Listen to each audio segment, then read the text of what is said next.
শিক্ষার্থী বন্ধুরা, জগন্নাথ বিশ্ববিদ্যালয়ের 2024-25 শিক্ষাবর্ষের আবেদন যোগ্যতা কি লাগবে তার বিস্তারিত ভিডিওতে জানতে পারবেন আজকে।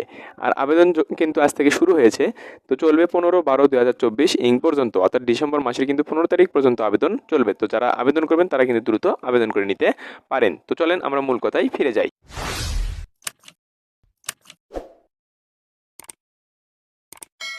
তো দেখেন, এখানে কিন্তু আপনারা দেখতে পাচ্ছেন এক নম্বরে দেখেন লেখা আছে যে জগন্নাথ বিশ্ববিদ্যালয় 2024-25 শিক্ষাবর্ষে 4 বছর মেয়াদী স্নাতক সম্মান ও বিবিএ প্রথম বর্ষে ভর্তির জন্য নিম্নোক্ত যোগ্যতা সম্পন্ন শিক্ষার্থীদের নিকট হতে ভর্তি পরীক্ষায় অংশগ্রহণের জন্য অনলাইনে এই ওয়েবসাইটের মাধ্যমে কিন্তু আহ্বান করছে। তো আবেদনের যোগ্যতা আমরা একটু দেখে নিব। দুই নম্বরে দেখেন, দুই নম্বরে লেখা আছে আবেদনের যোগ্যতা। যে সকল শিক্ষার্থী 2021 বা 22 সালে এসএসসি এবং এসএসসি সমমান এবং 2024 সালে এইচএসসি সমমান পরীক্ষা উত্তীর্ণ তারাই কিন্তু আবেদন করতে এখানে পারবেন। অর্থাৎ যদি আপনি 21 বা 22-এ এসএসসি দিয়ে থাকেন এবং 24 সালে যদি এইচএসসি দিয়ে থাকেন, তাহলে কিন্তু এখানে আপনি আবেদন করতে পারবেন জগন্নাথ বিশ্ববিদ্যালয়ে। তো দেখেন, আমি ইউনিট ভিত্তিক বলে দেওয়ার চেষ্টা করবো যে কোন ইউনিটে কী রকম আবেদন যোগ্যতা লাগবে, ন্যূনতম আবেদন যোগ্যতা কত লাগবে সেটা কিন্তু কোন বিভাগের শিক্ষার্থীরা কোন ইউনিটে আবেদন করতে পারবেন তারাও কিন্তু আজকে একই বিষয়টি কিন্তু ক্লিয়ার হয়ে যাবে তাদের।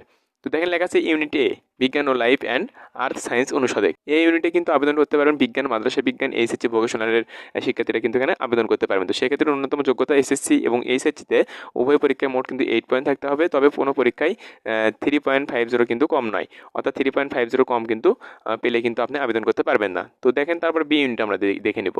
তো বি ইউনিটে কলা ও আইন অনুষদ। তো এই বি ইউনিটের কিন্তু সকল শাখা শিক্ষার্থীরাই কিন্তু এখানে আবেদন করতে পারবেন বি ইউনিটে।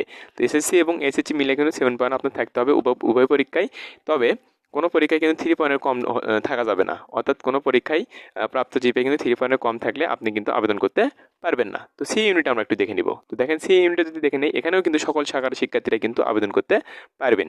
এছাড়া এসএসসি এবং এসএসসিতে কিন্তু উভয় পরীক্ষায় মোট 7.50 কিন্তু থাকতে হবে। তবে কোনো পরীক্ষায় কিন্তু 3 পয়েন্টের নিচে থাকলে আপনি আবেদন করতে পারবেন না জগন্নাথ বিশ্ববিদ্যালয় 2024-25 শিক্ষাবর্ষে। আশা করি এটুকু আপনাদের কিন্তু ক্লিয়ার হয়েছে। তো যারা আবেদন করবেন 15 তারিখের মধ্যে, ডিসেম্বরের 15 তারিখের মধ্যে অবশ্যই আবেদন করে নেবেন। তো আশা করি কিন্তু বুঝতে পেরেছে। তো আমরা এখন দেখে নিব ডি ইউনিটটি। তো ডি ইউনিটে সকল শাখার শিক্ষার্থীরা কিন্তু আবেদন করতে পারবেন। এখানেও এসএসসি এবং এসএসসি মিলে কিন্তু 7 পয়েন্ট আপনার থাকতে হবে। তবে কোনো পরীক্ষায় কিন্তু 3 পয়েন্টের কম থাকলে কিন্তু চলবে না, অর্থাৎ 3 পয়েন্টের নিচে থাকলে আপনি কিন্তু আবেদন করতে পারবেন না। এই ইউনিটটা যদি আমরা দেখে নিই, চারুকলা অনুষদ। তো দেখেন, এখানে কিন্তু লেখা আছে যে সকল শাখার শিক্ষার্থীরা আবেদন করতে পারবেন। তবে শর্ত পূরণ সাপেক্ষে জাতীয় বিশ্ববিদ্যালয় থেকে প্রাক বিএফএ সার্টিফিকেটধারী শিক্ষার্থীরাও কিন্তু এখানে আবেদন করতে পারবেন। এসএসসি এবং এসএসসিতে সেক্ষেত্রে এসএসসি এবং এসএসসিতে কিন্তু উভয় পরীক্ষা মোট 6.50 থাকতে হবে এবং 3 পয়েন্টের নিচে কিন্তু থাকলে আপনি কিন্তু আবেদন করতে পারবেন না। তো আশা করি এটুকু কিন্তু আপনারা বুঝতে পেরেছেন। তো দেখেন লেখা আছে তারপরে খ নম্বরে একটা সত্যতা দিয়েছে যে বাংলাদেশ উন্মুক্ত বিশ্ববিদ্যালয় ইংরেজি মাধ্যম অথবা বিদেশ থেকে এইচএসসি সমমানের পরীক্ষায় উত্তীর্ণ শিক্ষার্থীরাও কিন্তু এখানে আবেদন করতে পারবেন। তবে তাদের আবেদনের যোগ্যতা গ্রহণযোগ্যতা তুল্যতা কিন্তু সাপেক্ষে নির্ধারিত কিন্তু হবে। আমরা এখন আবেদন প্রক্রিয়াটা একটু দেখে নেই, কিভাবে আবেদন করতে হবে এই বিষয় নিয়ে একটু বিস্তারিত আমরা জেনে নিব। তো এখানে কিন্তু আপনারা 3 নম্বরে দেখতে পাচ্ছেন আবেদন প্রক্রিয়া। তো আবেদন প্রক্রিয়া যে ওয়েবসাইটটি দেখতে পাচ্ছেন 1 নম্বরে, এই ওয়েবসাইটের মাধ্যমে আপনাদের কিন্তু লগ ইন করে প্রবেশ করে কিন্তু আপনাদের অ্যাপ্লাই কিন্তু ফর্ম যেটি রয়েছে এটি কিন্তু পূরণ করতে হবে।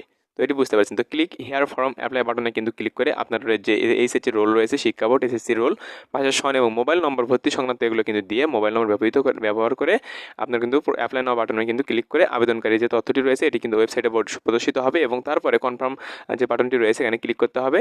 তো তারপরে যে কাজটি হবে, আবেদনকারী মোবাইল নম্বরে প্রদত্ত একটি পাসওয়ার্ড প্রদান করা হবে। ভবিষ্যতে ব্যবহারের জন্য কিন্তু পাসওয়ার্ড সংরক্ষণ করতে হবে আপনাদের। তো সেক্ষেত্রে দেখেন, তারপরে click here two log in, এই লগ ইনে কিন্তু অ্যাপ্লিকেশন লগ ইন করে আপনার কিন্তু প্রয়োজনীয় তথ্য দিয়ে লগ ইন করতে হবে। তো তারপর 6 নম্বরে দেখেন ড্যাশবোর্ডে আবেদনকারীর মৌলিক তথ্য সহ আবেদনকারী যে সকল ইউনিটে আবেদন করার যোগ্য তার তালিকা কিন্তু প্রদর্শিত হবে।